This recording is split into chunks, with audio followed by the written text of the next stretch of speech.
Ciencia de ida e volta. Benvidos e benvidas. Os fenómenos meteorolóxicos extremos, como as ondas de calor, as secas, as danas ou as inundacións, son cada vez máis frecuentes no noso planeta. Os expertos prexían que a situación empeora no futuro, xusto aumentando do nivel medio do mar e a subida global das temperaturas. O cambio climático é cada vez máis evidente e está producíndose cunha velocidade e intensidade sen precedentes na historia da humanidade, principalmente debido á actividade humana. Este problema global alcanza unha perspectiva ambiental, política, económica e social, que tamén implica enormes perdas económicas. Canto máis tardemos en actuar, moito máis graves serán as consecuencias e máis elevadas as inversións para mellorar a situación. En moitos casos, o dano causado ao medio ambiente será irreparable, pero como podemos frear este fenómeno? Hoxe no podcast de Ciencia de ida e volta da Unidade de Cultura Científica, especial polo Día Mundial da Auga o 23 de marzo, acompáñanos Diego Fernández, que tratará de darnos respostas a todas as nosas dúbidas ao respecto. Hola, Diego. Benvido. Hola. Moitas gracias e nada, encantado de estar aquí. O prazer é noso, Diego. Diego é físico e doutor en Ciencias Mariñas, traballa como investigador no grupo EFAIS Lab da Universidade de Vigo e a súa investigación céntrase na análise de eventos hidrolóxicos extremos, analizando o impacto do cambio climático e no deseño de sistemas de alerta ante inundacións na conca do río Miño. Eu son Gabri Fuentes e comigo están os meus supercompañeiros Brais, Adrián e Blanca. Hola, rapaces. Hola, buenos días. Diego Fernández, moitas grazas por participar neste programa radiofónico e benvido á radio do Centro de Educación Infantil e Primaria de Laredo. En Chapela, en primer lugar, cantos un pouco mal, cal é un... Retoma. En primeiro lugar, contanos. En primeiro lugar, contanos un pouco cal é o teu campo de estudo e que relación tes coa auga. Hola. Moi ben, pois eu son investigador do grupo de investigación EFAIS Lab no campus Auga do campus de Ourense da Universidade de Vigo e, sobre todo, a investigación que fago está centrada en analizar os eventos hidrolóxicos extremos, especialmente as inundacións, tratar de analizar a súa dinámica e a súa evolución e a partir de aí tomar as medidas de mitigación e adaptación necesarias para poder mitigar, digamos, os danos que poden causar estes eventos. Como afecta o efecto invernadoiro ao ciclo de auga? Ben, pois o efecto invernadoiro ten moitos impactos sobre, moitos componentes do sistema climático, especialmente sobre o ciclo hidrolóxico. Estamos vendo que en moitas rexións do planeta este quecemento está intensificando o ciclo hidrolóxico. Que implica isto? Que temos cada vez máis situacións de seca, pero tamén máis situacións ou risco de inundacións, é dicir, está intensificando. Cales son os principais impactos sobre Galicia? Pois en Galicia o que estamos vendo é que estes impactos, que como vos comentaba, se están dando en moitas rexións do planeta, tamén afectan a Galiza. Algúns estudos que temos feito indican un futuro onde teñamos cada vez menos disponibilidade de auga en Galicia, pero tamén o risco destas inundacións puntuais que vai a ser maior de cara ao futuro. De feito, nas últimas décadas xa estamos vendo este incremento de situacións de seca aquí en Galiza e tamén do risco de inundacións que se está intensificando nos últimos tempos. O risco das inundacións nas beiras dos ríos son un problema de sempre ou hai algo novo neste problema? Ben, é certo que aquí en Galicia temos moitas vilas que están á beira dos ríos e históricamente sempre, digamos que houve estes eventos de inundación. O que pasa é que estánse intensificando, non, co cambio climático e cada vez están sendo máis frecuentes. De feito, o que se espera nos próximos tempos aquí en Galicia é que incluso zonas que hasta agora non se vían afectadas por inundacións se vexan afectadas no futuro. Polo tanto, parece que nos encamiñamos, non, a un futuro onde este risco de inundacións pois se vai a intensificar. Se o quecemento global continúa, podemos facer algo para ralentizarlo e ou predecir este fenómeno? Ben, por unha banda, a nivel xeral o que se pode facer, digamos, para ralentizar ou para non alcanzar niveles moi elevados, non, dese quecemento global no futuro é, lóxicamente, disminuir a nivel global as emisións de gases de efecto invernadoiro. No sentido das inundacións e estes eventos hidrolóxicos extremos que tamén se intensifican, nós o que podemos facer aquí a nivel local pois é tratar de tomar medidas, non, para mitigar eses impactos. Actualmente, sobre todo, unha das ferramentas máis importantes son os sistemas de alerta, non, que permiten predecir eses eventos. Entonces, se coñecemos o que vai a pasar, pois podemos tratar de mitigar eses impactos que vai haber. Que é un sistema de alerta e como se define? Pois ben, un sistema de alerta, en xeral, é un sistema que trata de predecir un determinado fenómeno ou evento con antelación suficiente para poder tomar medidas.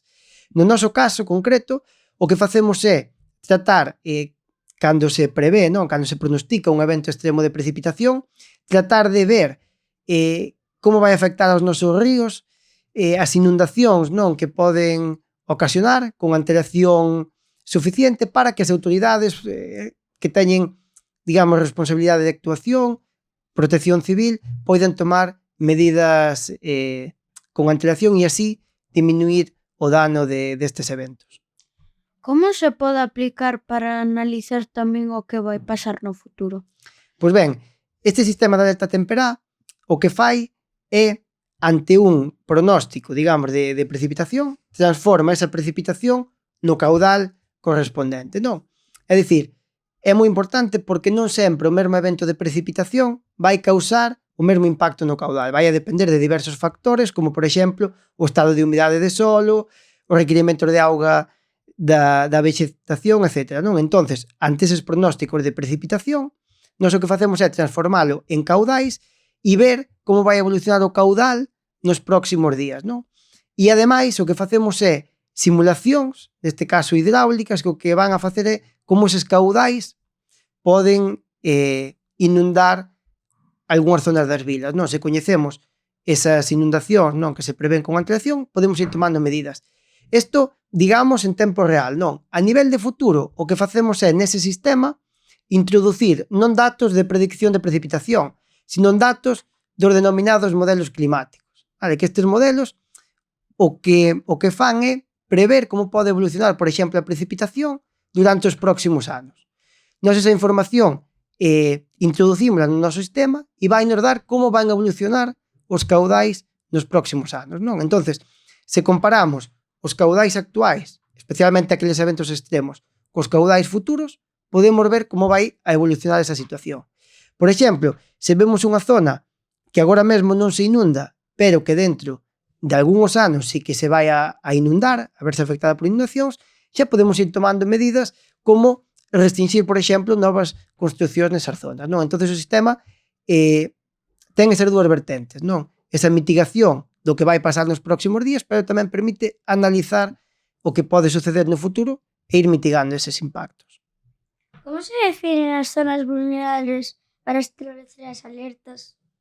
Ben, pois, aproveitando non o sistema que temos, o que facemos é ir introducindo diferentes niveis de caudal no sistema hidráulico e ver que zonas, hipotéticamente, se poderían inundar. Entón, en canto vemos, non, que ante certo caudal se empezan a inundar, pois, por exemplo, zonas frecuentadas pola poboación ou empeza a afectar a infraestructuras, pois imos dando diferentes niveis de alerta. Por exemplo, hai un nivel de activación que é cando o río leva máis auga da que sería normal e xa pode afectar a zonas que poden ser onde pode acudir non a poboación. Temos un nivel de prealerta onde xa ese desbordamento afecta zonas moi frecuentadas pola poboación, por exemplo, camiños ou paseos fluviais, e un nivel de alerta cando xa ese risco nas zonas por onde anda habitualmente a poboación é moi elevado ou tamén cando o risco sobre infraestructuras é importante. Entón, vamos simulando o efecto de distintos niveles de caudal e vamos establecendo distintos niveles de alerta. En concreto, o sistema desenvolvido e os modelos utilizados a que área afectan? Pois o sistema que desenvolvimos neste momento, desenvolvímolo para toda a conca do río Miño e os seus afluentes e tamén para analizar non ese risco de inundación en todas as vilas que baña o río Miño, por exemplo, Lugo, Ourense, Ribadavia, Monforte, O Barco, Baños de Molgas, non? Todas estas vilas que poden sufrir inundacións dentro da conca do Miño, pois o sistema está aplicado nesas zonas. E logo xa máis falando sobre o voso traballo, cales son as achegas principais que fixestes para esta investigación? Que medidas tamén se poderían tomar nestas áreas concretas? Nestas áreas, xustamente, a principal medida do sistema de alerta é que permite tomar esas medidas de mitigación. É dicir, se nós sabemos ou se predice, non? Todo isto é importante non recalcar que ao final falamos de previsións, non de certezas. Entonces sempre hai unha certa marxe de incertidume, non? Pero cando predicimos esas zonas que se poden inundar, pois as medidas de mitigación pois son que as autoridades pois vayan restringindo o acceso a esas zonas, se vayan retirando, por exemplo, vehículos e así diminuir ese dano. Despois xa estudos, digamos, a máis longo prazo, sí que nos permite, por exemplo, ver si se podería incorporar alguma medida estructural para diminuir o dano sobre algunha infraestructura ou tamén como unha recuperación non desa vegetación fluvial tamén podería contribuir a diminuir as inundacións e a súa intensidade. Tedes comunicación directa coas autoridades ou con alguén para poder avisar deste tipo de situacións? Agora mesmo, nós traballamos neste sistema, desenvolvímolo sempre en colaboración coa Confederación Hidrográfica do Miño-Sil, non? Que é a autoridade, digamos, que xestiona a conca e que despois tamén ten esa relación con outras autoridades que teñen que tomar medidas.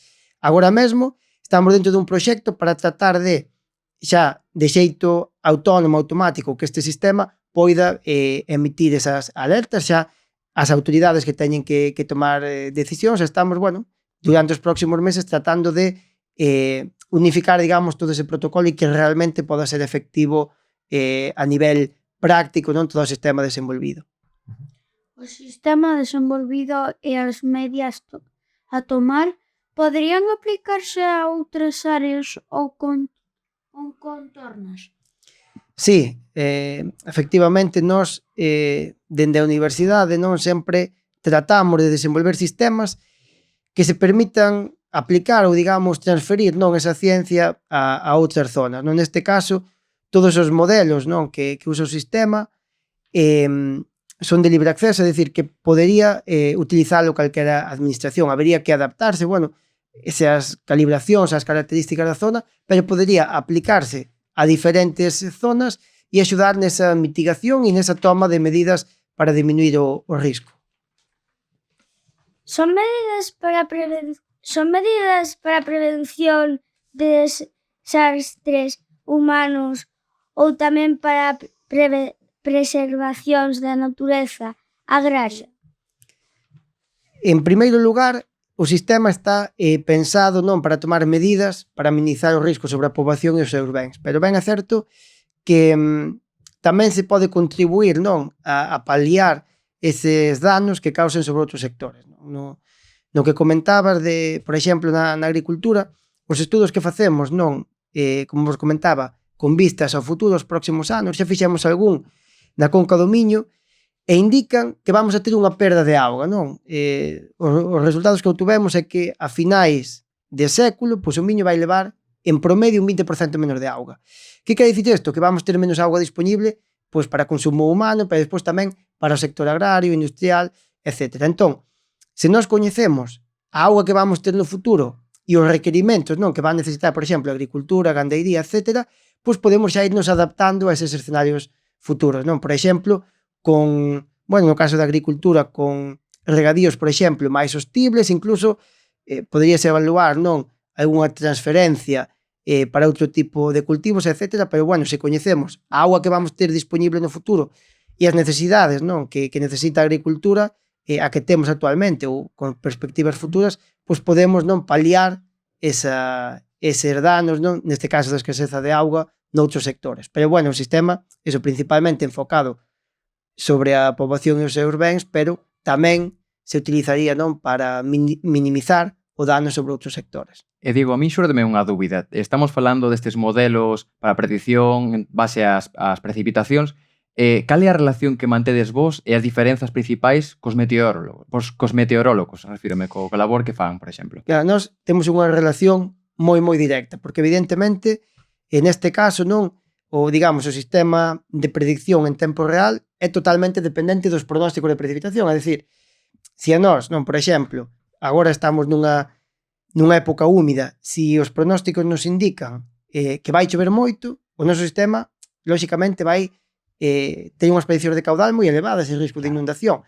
Entón, somos totalmente dependentes dos pronósticos, non, que nos den os meteorólogos. Neste caso, o sistema actualmente está alimentado, polos datos que nos traslada Meteo Galicia, cos cales temos unha relación moi directa, porque ao final... De amizade xa case, non? Sí, ao final, colaboración ou contacto case diario, porque o noso sistema o que alimenta, distintas variables atmosféricas, pero principalmente precipitación, e eses datos, que nos los fornece son as axencias meteorolóxicas neste caso.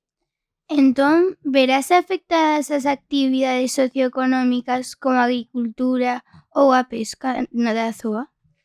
Sí, o que vimos é eso, xustamente o que comentábamos anteriormente, non? Vamos ter unha perda de auga, isto vai decir quere dicir que vamos ter menos recurso disponible e, polo tanto, probablemente, nalgúns casos non se cumplen os requerimentos de auga que actualmente hai concedidos para a agricultura, a industria, gandeiría, etc. Por lo tanto, haise que adaptar a eses novos escenarios, pero sin duda que vai afectar e se non nos adaptamos,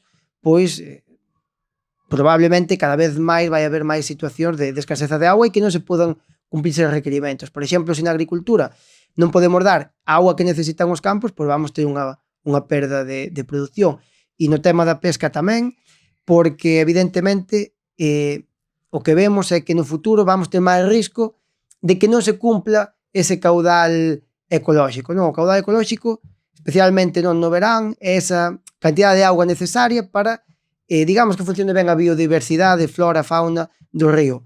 Se estamos por debaixo dese caudal ecolóxico, pode haber episodios de mortalidade, pode haber un empeoramento da calidade das aguas, entonces tamén temos ese risco, non, no futuro desa perda de biodiversidade por esa perda de auga, non? Aquí gustaríame xa aproveitando a pregunta, non, introducir un matiz que aquí en Galicia temos moitos embalses, non? E esas infraestructuras sí que poden xogar un papel importante en paliar estes danos, non? Se, por exemplo, agora nós temos uns requisitos de auga na época seca que no futuro non se poden cumplir, poden contribuir, gardando, non, máis auga durante o inverno e mantendo eses caudais ecolóxicos no verán, non? Agora, igual cunha reserva de X pode ser suficiente, pero no futuro igual hai que incrementar para paliar eses efectos, non? No noso caso, moitos dos ríos en Galicia están regulados por embalses e é necesario, non, que estas infraestructuras que xa temos construídas aproveitalas porque poden xustamente mitigar eses impactos, non? No verán, se se garda auga poden contribuir a eses requerimentos, non, de auga, tamén a manter os caudais ecolóxicos, e no inverno tamén poden contribuir a mitigar as inundacións, non? Se teñen capacidade, non, para almacenar esas crecidas do río. E sabes se alguna vez o Miño se acabará auga? No Miño? É boa pregunta, non? Nós, os modelos climáticos, que nos dan información hasta o ano 2100, non? O sea, Carai, son moitos anos. Neste século. O que vemos é que vamos ter un 20% de auga menos a finais de século, que é unha perda bastante importante. E ao fío do que comentas, esta perda de auga non é a mesma durante todo o ano. No inverno non se vai perder moita auga en comparación coa que temos agora, o que comentábamos antes, maior risco tamén de inundación destes episodios puntuais extremos. Onde vamos perder máis auga é nos meses de verán, tamén na primavera e outono, pero especialmente no de verán. Que quer dicir? Que xa nun período onde temos pouca auga, pois ainda vamos ter menos. En principio, o Miño é un río grande, non se vai acabar, pero sí que podemos ter o problema de que non se poda cumplir o caudal ecolóxico e isto conleve unha perda de biodiversidade, non? Pérdida de peixes, da vegetación típica do río. Pero sí que é moi interesante, non? Porque sí que vamos cara a un camiño de perda de auga, especialmente na época seca, e podemos ter caudais non digamos que vai quedar sin auga, pero caudais moi baixos que non dean mantido esa biodiversidade que ten o río e pode ser unha problemática moi grande no futuro. Que suxestións farías á sociedade en xeral para concienciar da importancia da auga? Pois temos que mentalizar, non, de que é un recurso fundamental e, por exemplo, aquí en Galicia, que non é unha zona seca, non, quizás teñamos, non, que concienciarnos aínda máis desa necesidade de ter un uso sostible da auga, porque xa cada vez máis estamos tendo períodos importantes de seca, non, e alertas por seca nos últimos anos aquí en Galicia e que se van a incrementar no futuro. Por tanto, temos que ter unha conciencia de uso sostible da auga. Non, que queremos dicir? Que o que comentábamos, no futuro vamos ter menos auga, pois de xeito individual cada un de nós pon o seu grán de area, digamos, despilfarramos, non, menos auga na nosa vida cotiá, non, a hora, bueno, do consumo no fogar, pois estamos contribuindo, non, a que esa perda de auga, digamos, que sexa menor, non, porque os requerimentos para as persoas pois van a ser menores, entonces vamos ter menos auga disponible, pero tamén vamos gastar menos, non? Individualmente temos que cada vez máis ter consciencia de que é un recurso fundamental que pode escasear no futuro, incluso nunha zona como Galicia, que non é seca, e, polo tanto, cada un de nós temos que tomar conciencia e cada vez, digamos, que non gastemos máis auga da que necesitamos. Pois quedamos con esa mensaxe, con esa advertencia da importancia de non facer de menos a nosa auga. Ata aquí o podcast de hoxe no Ciencia de Ida e Volta, onde afondamos sobre os impactos do cambio climático no ciclo da auga e de como mitigalos da man de Diego. Moitísimas grazas, Diego, por vir. Moitísimas grazas por invitarme a esta xornada. E grazas aos meus super compañeiros Adrián, Blanca e Brais. Grazas, rapaces. Moitas gracias a ti por vir. Gracias. E vémonos na próxima. Ata outra. Chao.